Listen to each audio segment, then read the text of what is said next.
You're a very good boy. Eddington by Ari Aster is his fourth directorial and writing outing. Ari Aster burst onto the scene in 2018 with Hereditary, the film that took audiences by surprise and really launched this new era of art house horror films into the modern generation that we are now living through. Hereditary for the time was a really unique movie that was one of one in this space of films that were horror but had something to say and were stylistically unique and weren't really comparable to other horror films that had come before it or were coming out contemporary to it. In 2019, almost immediately after Hereditary, he followed that up with Midsummer, a Swedish cult film starring Florence Pugh at the centre of it as she navigates through a relationship that is ending and her engrossment into the cult serving as a metaphor for the downfall of her relationship and her disconnection from her society in America. Then, in 2023, post-COVID, Beau is Afraid comes out. This was somewhat of a critical flop and was certainly a commercial flop and is arguably one of the biggest disappointments commercially for a director that had two smash hits out of the gate. But that film also began Ari Aster's seemingly enduring relationship with Joaquin Phoenix, who was the centre of that film. He played the titular character of Beau, and he continues his relationship into this film, Eddington. Now, what is Eddington? That is a very complex question to answer, but at the heart of it, Eddington is a town in Texas that is in the midst of the pandemic, the COVID pandemic. This film is essentially taking place in our own reality, and it attempts to capture a lot of the contemporary problems, particularly problems that were exacerbated or taking place contemporary to the COVID pandemic. Now, Eddington at its core is a very hard premise to pull off. Films about real life that come from directors who take a startlingly realistic approach to their cinematic outings are hard things to do because audiences critically don't want to relive things that they have gone through. They don't want to reflect on their actions the time that they went through, and ultimately a lot of people just want to be entertained. And so it was not that big of a surprise when this film premiered at Cannes earlier this year, and it was critically lambasted. A lot of people liked it, a lot of people really, really hated it, and this is purely the space that I think Ari Aster wants to exist in.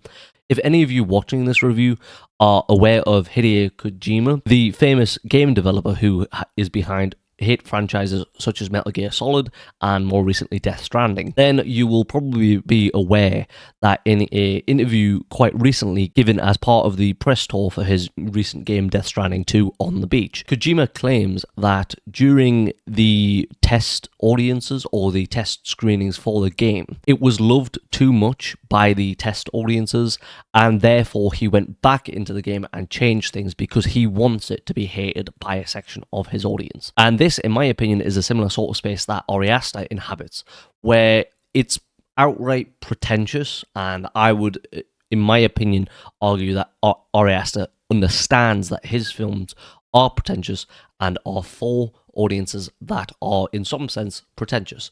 And let's be honest, I am the target audience for these films. So going into this, I was aware of those sort of 50-50 down the middle sort of reviews where critics couldn't really decide where they landed on this film.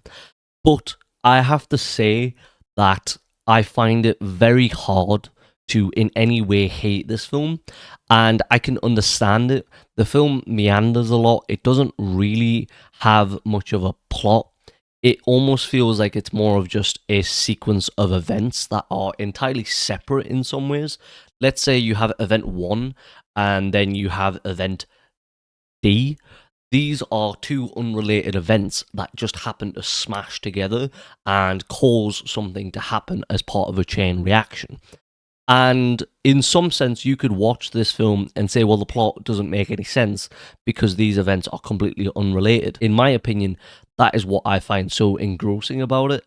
is that Ari Aster isn't really interested in the typical film logic here. He is interested in that sort of real world logic where things kind of just happen at the same time. The George Floyd protest movement or the Black Lives Matter protest movement erupted at the same time as the COVID pandemic. It also served as a catalyst for phones to essentially become the middleman in human one-to-one interactions. And I think the reason why some of the detractors of this film may hate it so deeply is because this film is so anxiety-inducing and is so uncomfortable, because it forces us to reflect and go, well, am I in any way similar to the characters that are happening on screen that I am watching? And the interesting thing for me was that almost as soon as this film finished, I picked up my phone and I checked the time, and then I immediately was like, oh, I feel bad, because that is what the film wants me to feel like, or at least wants me to reflect on that and go, well, should I feel bad about this? And my sort of reflection was that, yes, I probably do need to go on my phone less. If you asked people around me, they would probably say a lot less. Yet, the film does not offer a solution. All it says is that these are the problems, and the problems are still present.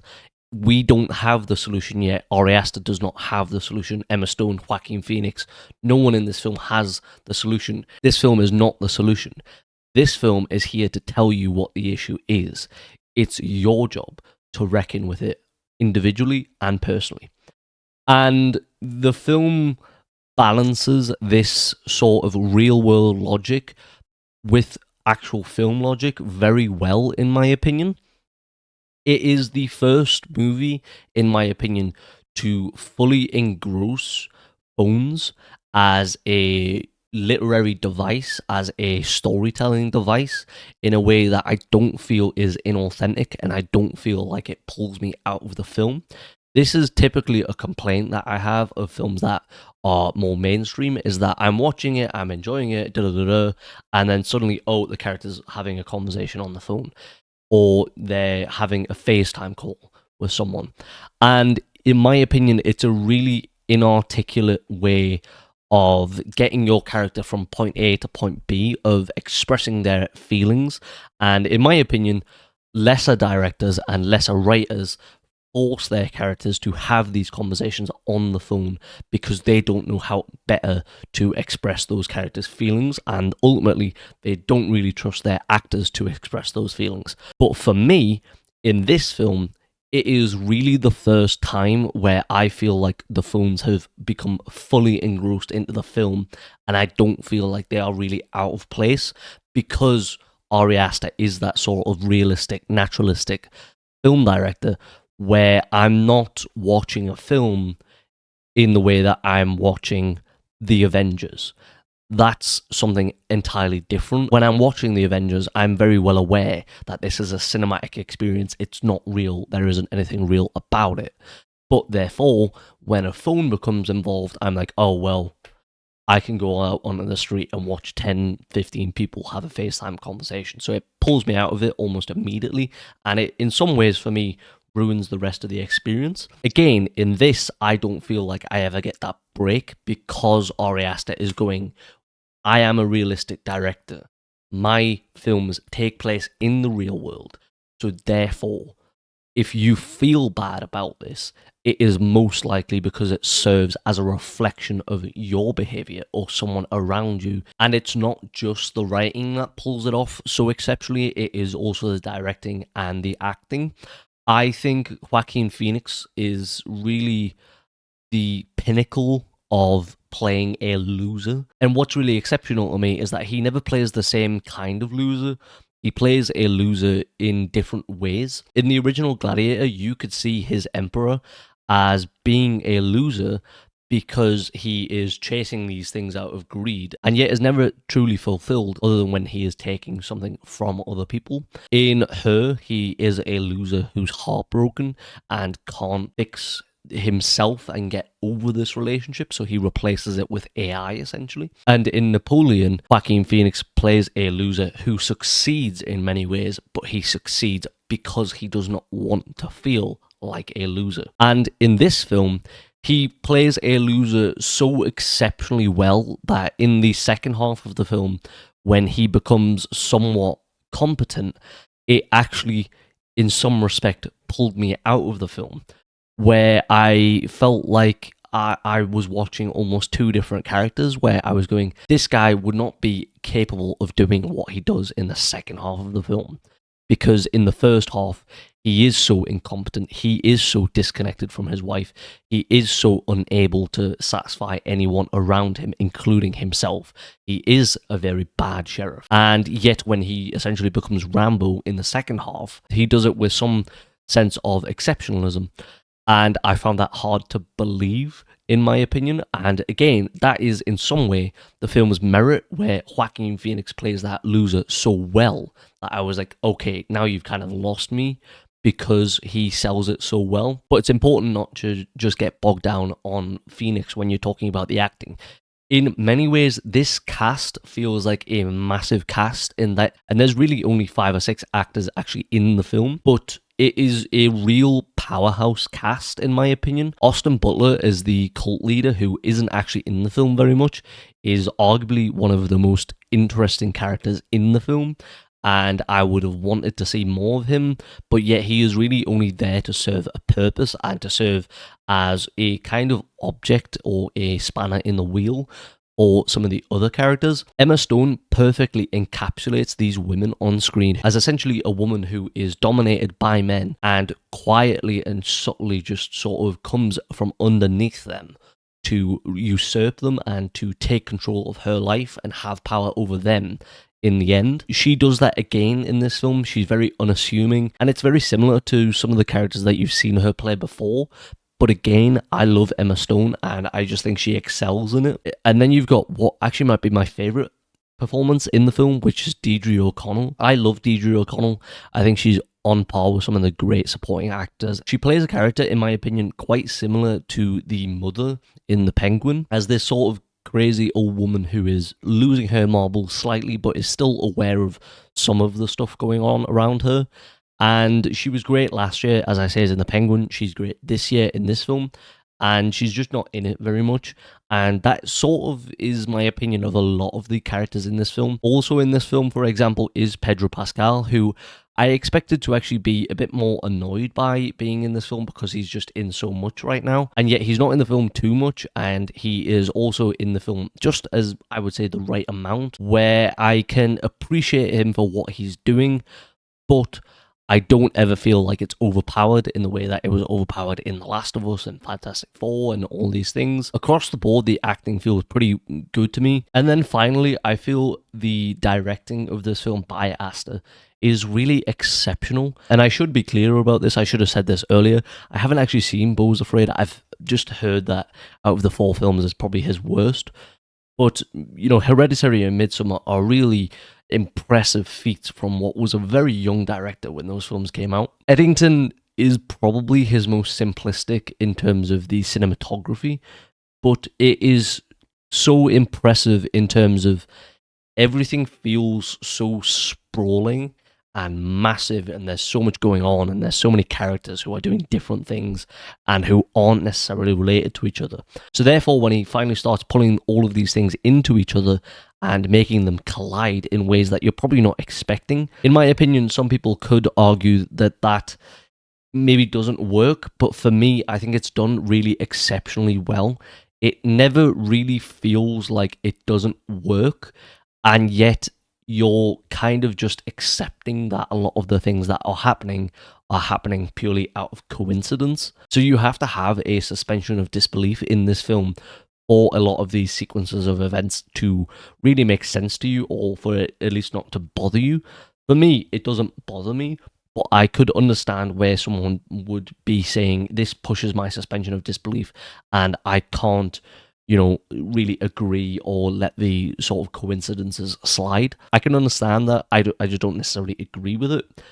I will say that I think my major criticism of this film is that it probably just goes slightly too long. The ending scene, the sort of climax, is very good, but I don't know if it actually needs to be as long as it is. And the ending after that climax just feels almost surplus to requirement.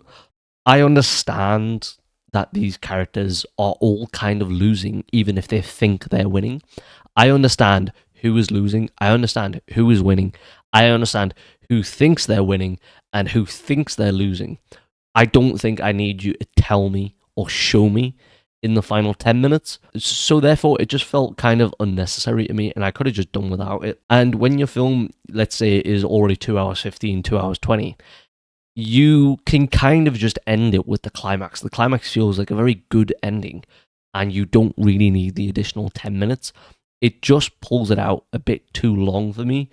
And when Beau is Afraid was such a flop that it was, I'm a bit surprised that they weren't a bit more sacrificing their lambs with that ending, given that you would have thought they wanted a slightly shorter film and maybe get a few more bums and seats. And this film hasn't been a box office success.